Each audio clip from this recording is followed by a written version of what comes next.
Sweet తినాలనిపించినప్పుడు హెల్దీగా ఇలా అయితే ట్రై చేయండి. హెల్దీగా అని ఎందుకన్నానంటే బెల్లము గోధుమ పిండితో చేశాను కాబట్టి హెల్దీ అని అన్నాను. ఈ రోజు మా పాపకి హాలిడే, ఇంట్లోనే ఉంది.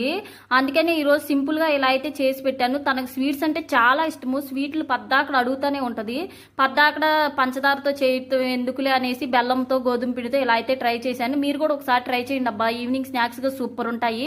ఒక కప్పు బెల్లం తీసుకుని ఆ కప్పు బెల్లంలో ఆ గ్లాస్ వాటర్ అయితే పోసుకుని బెల్లం కరిగేంత వరకు పొయ్యి మీద పెట్టుకుని కరిగించుకున్న వాటర్ని ఒక స్ట్రైనర్తో స్ట్రైన్ చేసుకుని ఒక గిన్నెలో వేసుకుని ఆ వాటర్లోనే ఒక కప్పు గోధుమ పిండి కూడా వేసుకుని గడ్డలు లేకుండా మిక్స్ చేసేసుకుని ఒక 10-20 నిమిషాలు పక్కనైతే పెట్టుకుని మనం వేసుకునే ముందలుగా కొంచెం వంట సోడా, కొంచెం ఇలాచీ పౌడర్ కూడా వేసుకుని మనం గుంత పొంగనాలు వేసుకునే ప్యాన్లో ఈ బ్యాటర్ని కూడా వేసేసుకుని 2 సైడ్ల గోల్డెన్ బ్రౌన్ కలర్ వచ్చేంత వరకు ఫ్రై చేసుకోవాలి. మా కోతులకు కూడా సూపర్ నచ్చినాయి అంట. కాల్చుకుని తింటున్నాయి అనమాట. తిని తిని తిని తిని మమ్మల్ని కరవనీకి వస్తాయి.